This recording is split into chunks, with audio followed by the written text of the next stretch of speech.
This episode of Star Wars Republic is brought to you by, well, of course, you.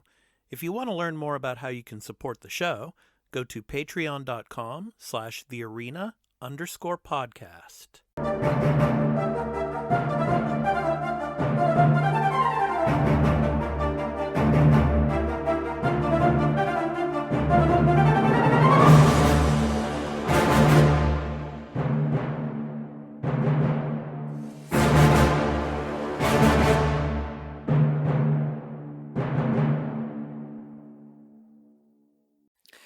Hello, everyone. Welcome into Star Wars Republic, our new show for all things Star Wars. So I'm your host, Expat, along with my co-host, Burly of BurlyMenGaming on Twitch. So how you doing, Burly? I'm doing good. We unfortunately didn't get the show I wanted. Just showing you how the Sith are right and how we should all convert to Sithism. But this was good. Yeah. So anyway, this is our new show that goes up to Patreon for the first 2 days on patreon.com/thearena_podcast. So Star Wars Republic, and our first episode of this show, we're going to be doing spoiler reactions to Chapter 1, Stranger in a Strange Land, for the Book of Boba Fett. So I'll show you. I have my little Boba Fett claret in here. Yeah, so you can see that. Yeah. So yeah, let's get to it, Burly. So man, we finally got something put into canon. But before we get to that, let's start at the very beginning of the episode. We see the outside of Jabba's palace, and then we kind of veer to the inside of the palace, you know, and it's empty. And then we get to see Boba Fett in kind of this. At first, I thought it was like an incubation type of tank, you know, but it seems to be what it is really a healing tank, you know. What did you think of that? I mean, the very beginning part of the episode. I did like how they did it, like visually. They're just slowly creeping in and showing you to give you an idea of where they are, but they're not easily just saying this is former Jabba the Hutt's palace. It's if you know your lore and you've seen the movies and everything, you know what it is. And then I kind of figured it out right away that he was in a healing tank because I'm like, okay, yeah, this is kind of Star Wars tradition to have these little healing tanks and all that. So, like, yeah, right on. I'm like, hopefully they're going to show us why he needs this. Yeah. Well, I think one of the reasons, and we're going to get to this here in a second, I'll talk about that. But before that, he starts having these visions, these memories in his dreams, so to speak, while he's in the tank. And of course, the first one is outside in Camino, of course. And then you see the scene of episode 2, Attack of the Clones, when he picks up his father's helmet after Mace Windu, of course, decapitates his father's head. So he picks up the helmet there. So that was from the scene in episode 2. And then, then we get to the Sarlacc pit. And this was really awesome. I mean, for years and years and years, a lot of Star Wars fans have been speculating, how did he survive the Sarlacc pit? Nobody knew if he survived it or not. Well, now we know, and now it's canon. And from Mandalorian season 2, obviously, when Boba Fett is introduced again, we kind of were wondering, how did he get out of that Sarlacc pit? Well, we found out. What did you think of that, Burly? I did like that because that was one of the things with the original trilogy that everyone, I remember always, we were like, oh, Boba Fett's so cool. I'm like, you get nothing of him. I was like, he looks menacing in episode 5, and then episode 6, he jetpacks on, just gets accidentally Han accidentally hits his jetpack and he gets sent in the Sarlacc pit. So I was like, I never got why people liked him, but it was nice to just see him have that kind of badass moment of him just crawling through there, punching his way through, taking the air from the dead Imperial in there, Yeah. and then flame throwing his way through. And then I love the scene where it shows you the outside, and then it just hand sticks out, and he's just Yeah. like it's showing you he's a fighter. He's gonna do everything he Yeah. can to survive. Not so. Yeah. And I'm wondering, it's like, how long was he in there for? Because you figure, once he gets out, you see like that barge that had exploded in episode 6, Return of the Jedi. But how long had it been there for? I mean, how long was he in the Sarlacc pit before he woke up? Uh, I'm probably saying not too long, maybe a day or so. But because that goo that was on him inside, I think that's what it must have been very acidic, because I think that affected his skin. As you see, as he gets out of the Sarlacc pit there, it's like all over his armor and everything. And maybe that's one of the reasons why he has to go into that healing tank to do some kind of therapy on his skin, maybe. Because not only was he burnt from the sun, you know, uh, being there on Tatooine, laying out in the desert, but I think part of it was probably because of that goo that must have had some type of acidic nature to it. I don't know. What do you think? Yeah, I think you're right on that, and those both are a deadly combo. That would definitely, because like when you see him get out of the pit and the helmet's off, you can see the skin just peeling and everything. So yeah, it's very Right. acidic. The armor don't melt. Probably the armor could, maybe, because I think there's a line in Return of the Jedi where it's like you can be in here for 100 or 1,000 years before you're fully Yeah, something digested. like that. Yeah. Like a Yeah, thousand so years, you're like digesting in there. So, yeah, so who knows? The armor could have melted at that point, but yeah, that Veskar armor, though.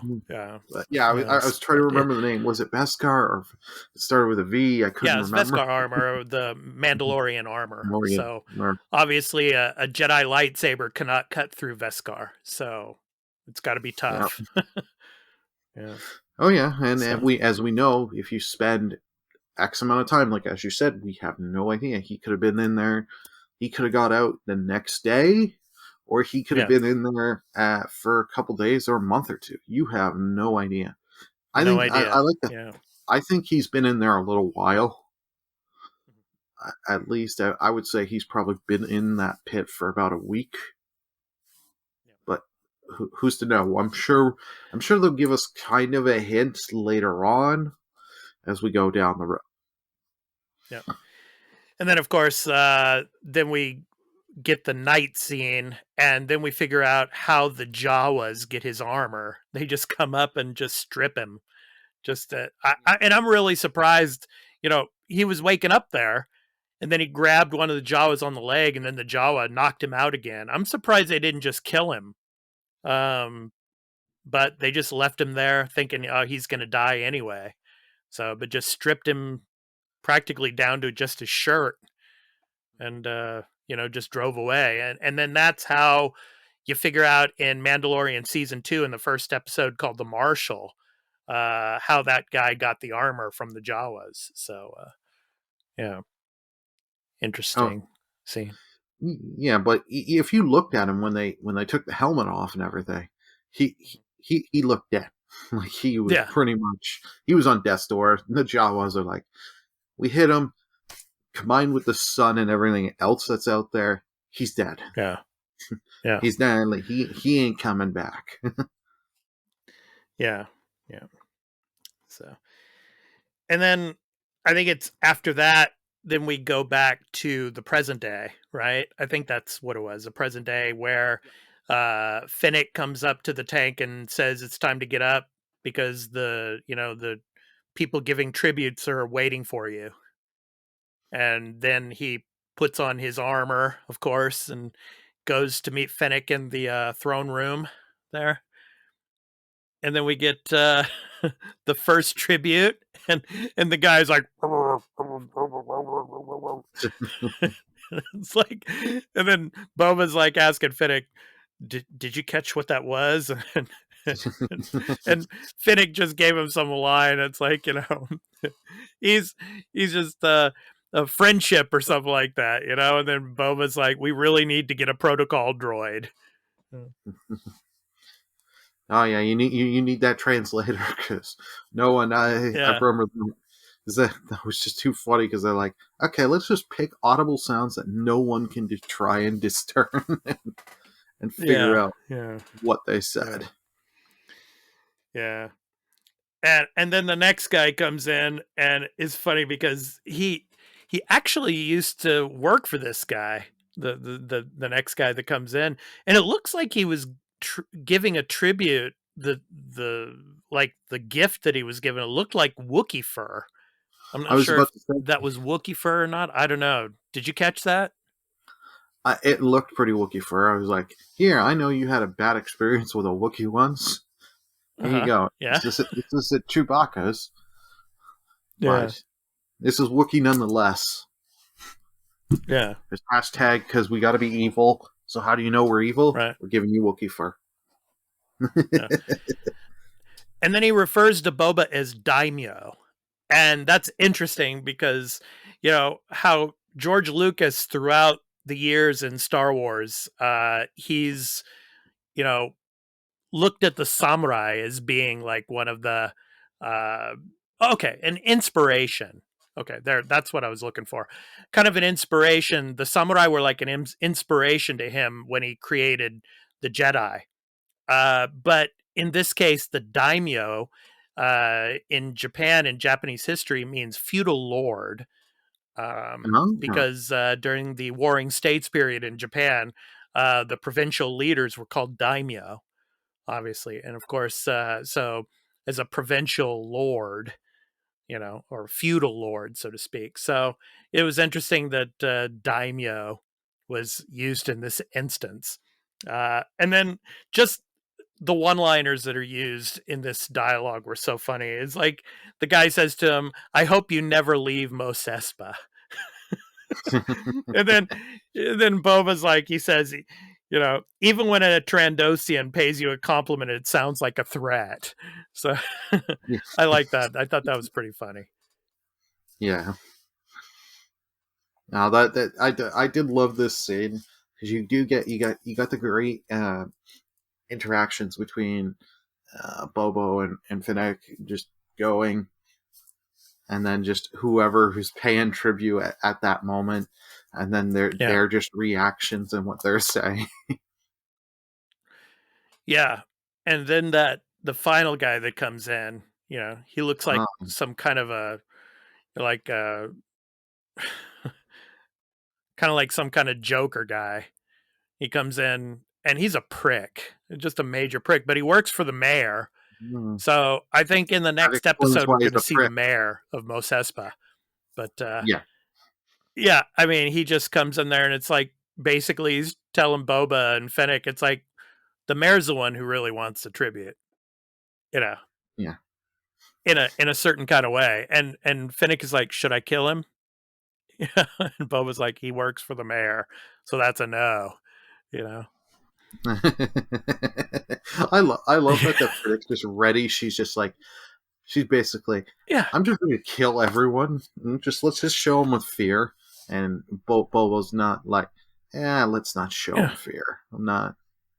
I can rule. Yeah, well, that's what was so interesting about this episode. It's like Boba wants to rule with respect.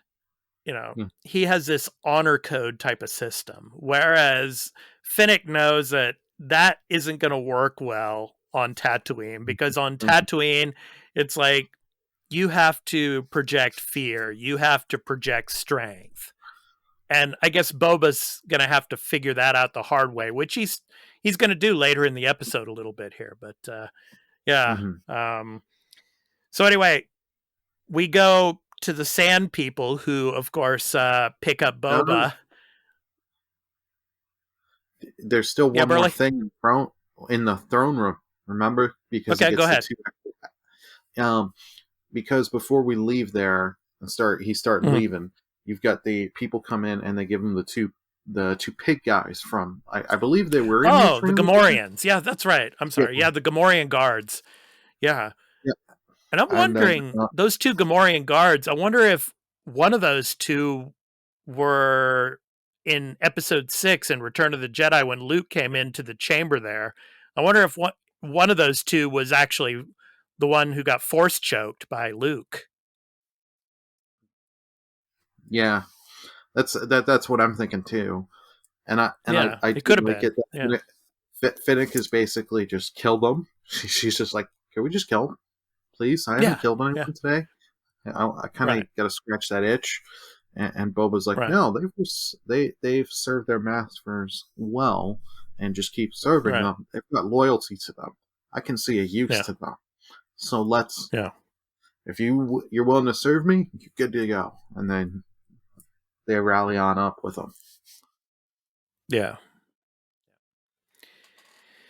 Okay, so then we get back to the dream, and yeah, it's the daytime now in the blistering sun, and of course the Tuscan Raiders come up and take him as a prisoner and take him back to their encampment, and of course he's all tied up, and he's got another one of these prisoners with him that looks like Greedo, like a red version of Greedo, right? and the I don't know what that. It's like a pet for the Tuscan Raiders. Kind of like a dog type of pet, dog monster, I'll say. But it's keeping watch, and it's like then Boba, he's trying to get free, and then it wakes up and goes over, and Boba grabs it by the neck and knocks him out. I thought he was dead at first, but he knocked him out, and then Yeah, I like he guess too. gets loose. You know, Oh, that was just great. Just knocks him out, and then he like looks around, and then just uses the teeth to cut the ropes faster. yeah, And then I love yeah, because he looks at the other alien, like, "Do you want me to cut you and free you?" And he just yeah, starts making noise, and then yeah, all the enemies start coming. Boba's like, "Ah, shit!" Just to, like yeah, start booking it, or yeah. no, one of them gets close to him.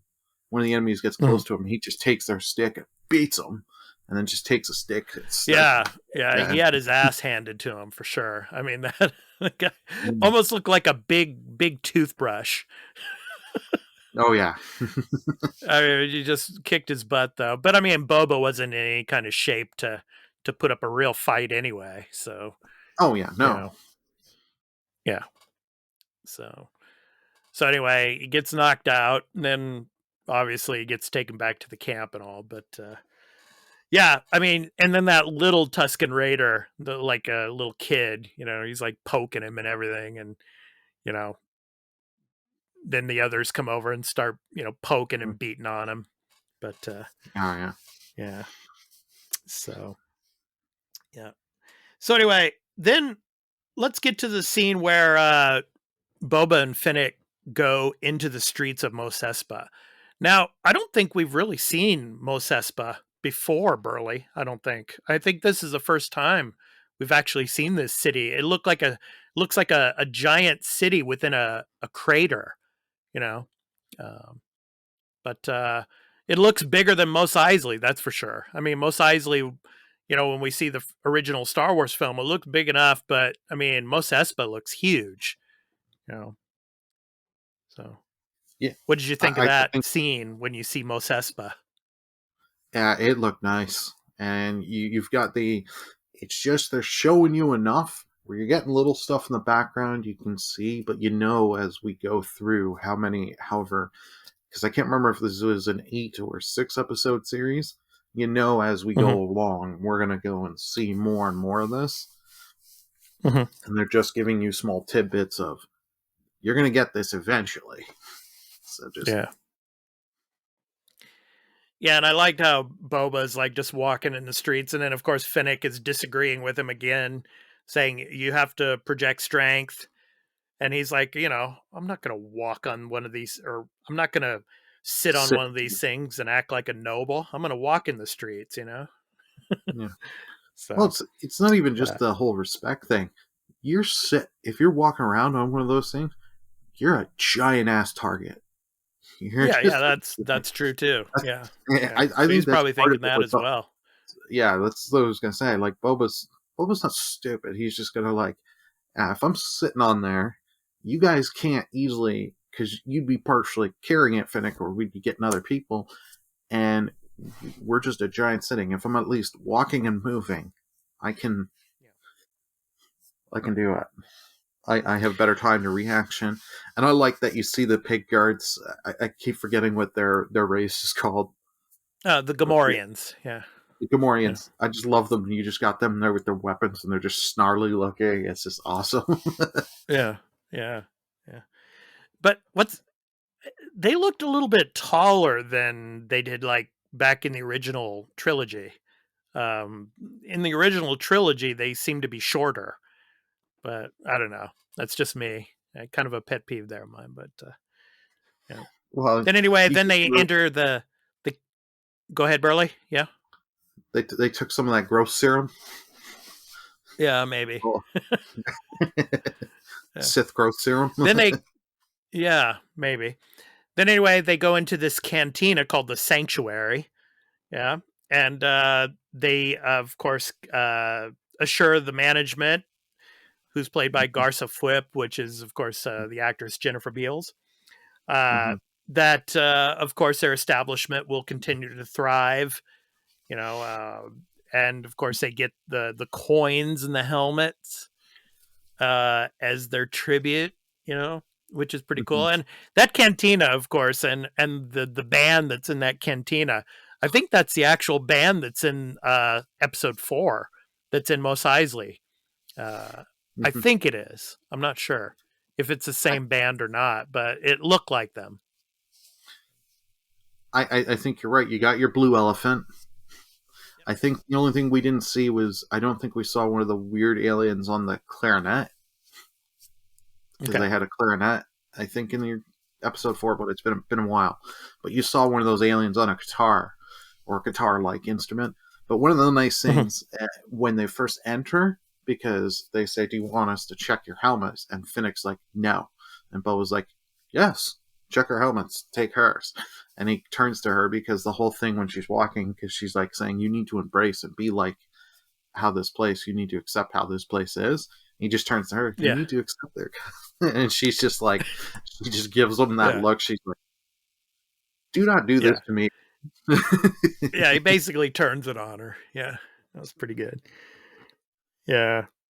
So, but yeah, I mean, I mean, Boba basically so far he's taken kind of an informal approach in a sense to things. So, uh, where Fennec is completely the opposite. You should project strength. Stuff like that. So, you know, so then then they go back outside and he's talking about how Jabba had so many vassals, and it's going to take time to make sure that the empire that he had is can be maintained. And then of course they get to the point where you know they talk about, in difficult times fear is a sure bet. That's what Fennec says to Boba, because she's still trying to make him understand that Jabba ruled by fear, and that's what you have to do. you know and then as she says that, right after she says that, they get jumped. They get Yeah. attacked from behind. And my question is, and we're probably going to find this out in chapter 2, who hired these guys? And they had these red shields, and I'm wondering if they have any kind of affiliation with Crimson Dawn, because I still really think Crimson Dawn's going to show up in this series. So whether Garza Fwip had something to do with this, the manager of the sanctuary, I don't think so. Just my personal opinion, I think it's the mayor. I think it's the mayor guy that's probably putting the hit on him. But we shall see later on. But I don't know. What do you think, Burly? Uh you wouldn't be wrong. I don't know if it's the mayor. I think it might be a few of them. I wouldn't be surprised because they just took the money from that club. I'd be surprised because she didn't look too. She was like you could tell when she's paying them off, making tribute. She didn't want to. She kind of wanted to be running this. This money stays with me. So I wouldn't be Right. surprised if she hired them to try and get back some of the money and take him out. So Right. right. One thing I did like with when they jumped, because they take a little while before the pigs get in, because I keep forgetting the name. Keep referring to as pigs. Hey, that's great, Burly. That's great. That's what I thought when I was a kid. When I watched Return of the Jedi, I thought, man, these are just monster pigs. Sorry, Gamorreans. Yeah, Gamorreans. Gamorreans. Sorry, I'll try and be better. They don't rush to help. So it was kind of like, are these guys just waiting to see if he dies? Because I'm like, oh, did they just abandon him? But no, they do show up and they do actually help. So I think it is, they were it's either a thing of, okay, let's see how they can do. And they were doing fine, both him and Finnick. It's just because the way they all rushed in and the shields, and it's not easy way of fighting, but they were doing damage to them. They did come in and break it up so that way Finnick and Boba Fett could just start wailing and destroying these guys. Right, but Boba took some damage though, definitely, and he had to be escorted back by the Gamorreans to his healing tank again. But yeah, I love that scene when Boba he points that that wrist missile and then just blows the guy up there as he's trying to leave. Yeah, that was a cool scene. Just seeing him do that, because you could just see it on his face. And I love that one when they're still kind of like fighting in the circle and the circle's starting to break, is the one guy gets his kind of like spear like weapon on him, and Boba just takes it with a hand and is just pulling it, and you can just see on the face that he's just like, not today, buddy, you're gone. Yeah, you could see that rage in his face, just yeah, he's he pretty much lost it at that point. He was just in rage mode. Yeah. And then of course Finnick chases two of the guys on the rooftops, and of course before that, Boba, before he gets taken away by the Gamorreans, he's like, alive. So of course he wants him to be taken prisoner so he can find out who hired them, who sent them. But it's funny how like Finnick corners them. Yeah, to get the info, and then like Finnick corners both of them, but then kicks one off because obviously she couldn't take both of them, as prisoner. So she kicked one off, killed him, and then the other guy she took as a prisoner, I guess. So I guess we'll find out in chapter 2 who hired this guy. So, yeah. So anyway, then we go back to flashbacks again. So back to the Tuscan camp. Then the Tuscan boy that we saw earlier poking on him and everything, he decides to get brave. And so he takes Boba and the other guy, I'll call him Red Greedo. That's his nickname, Red Greedo. Greedo. Yeah. And then they go out into the desert, and then they go to this place where there's like a small building or whatever, and it's being looted. And the owners are being beaten up. And then right before the looters leave on the land speeders, they paint these symbols on the house, and they look like kind of like backwards legs, kind of like in the shape of a backwards L and an L on both sides. I'm wondering what that symbol refers to. I don't know. What do you think, Burly? Yeah, see, I'm not too sure which. It is some sort of crime syndicate. Let's not be we know that, and the show revolves around Yeah. it.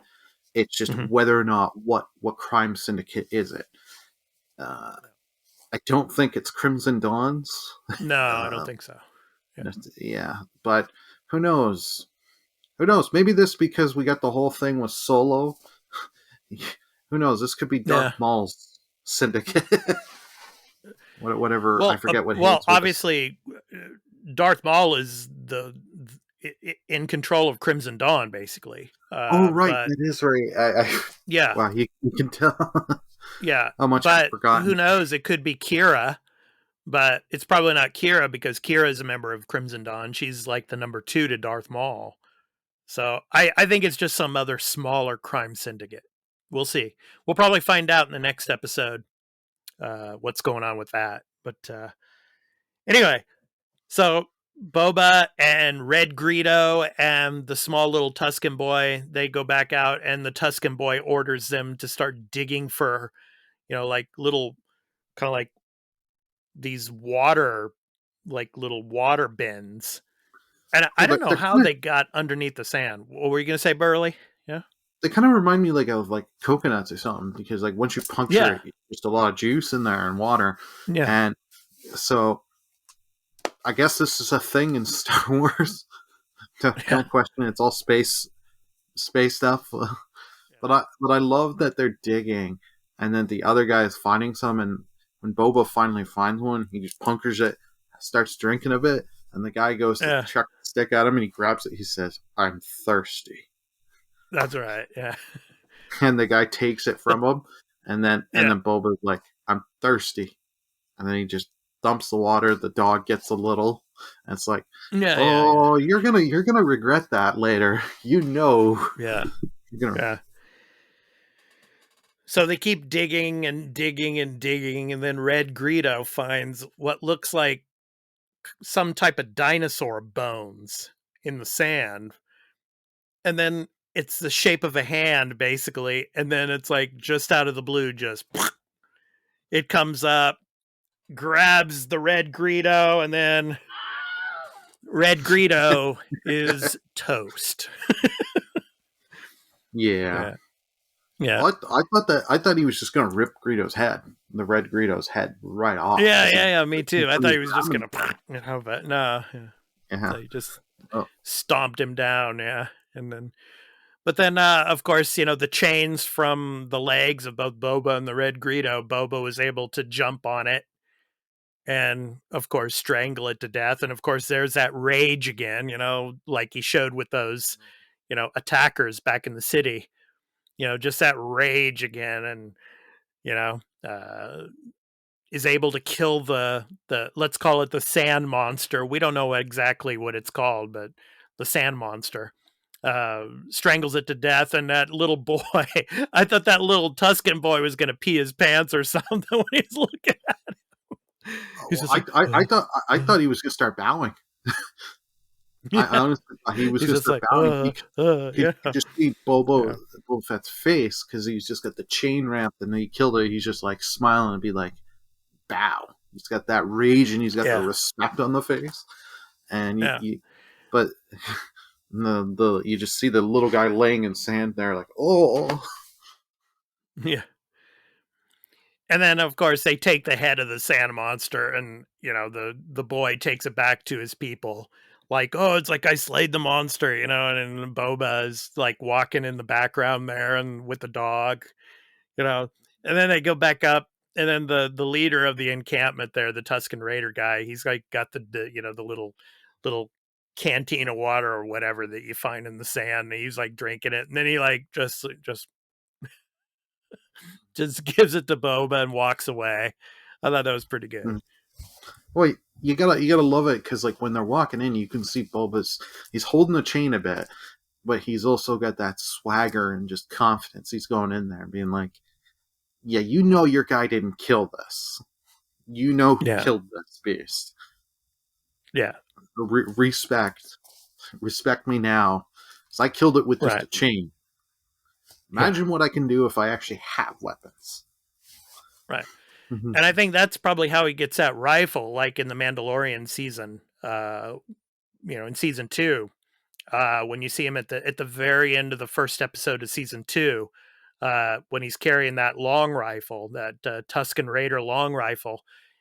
We're going to probably find out, probably in the next episode or two, we're going to get more flashbacks, I think, and we're going to see, how he maybe becomes like an honorary member of that community or something, and they give him the rifle or something like that. I don't know. We'll see what happens. But yeah, I mean, at the end of the episode there, it seemed like, he was going to be spared because of the fact that he saved the boy, so to speak. So we shall see.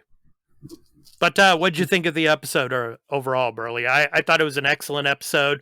We finally got canon for the Sarlacc pit, and we found out how he got out of the Sarlacc pit, and then we're finding out that it's going to be more than just, okay, I'm going to rule with respect.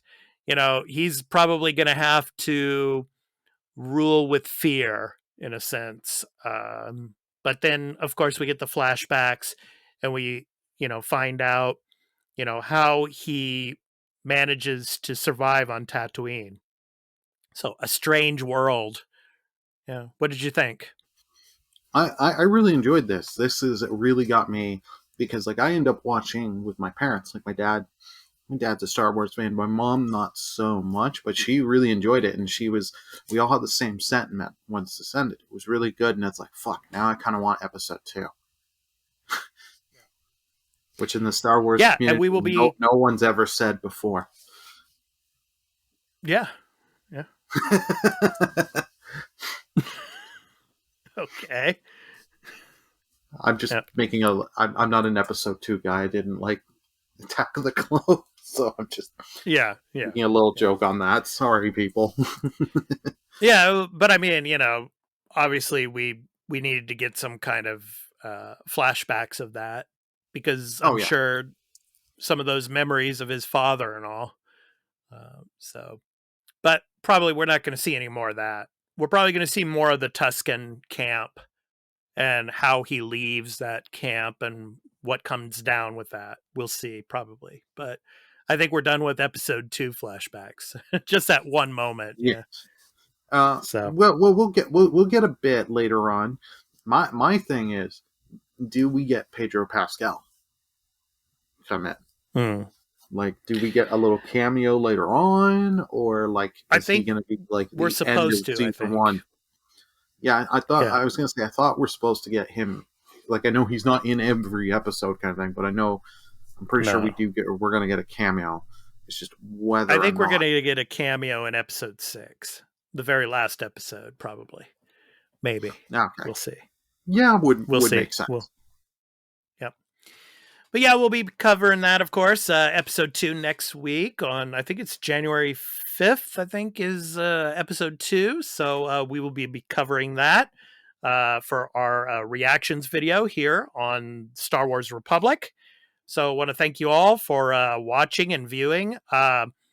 This will go up in early access for 2 days here on patreon.com/thearena_podcast. And then it will go to our YouTube channel, The Arena Productions. So hope you can check this out and come and view our next episode for chapter 2. So I've been your host, Expat, and along with my co-host Burly of BurlyMenGaming on Twitch, we hope to catch you in the next one. So this has been the first episode of Star Wars Republic, so I hope you enjoyed it. So take care. We hope to see you in the next one. Peace out.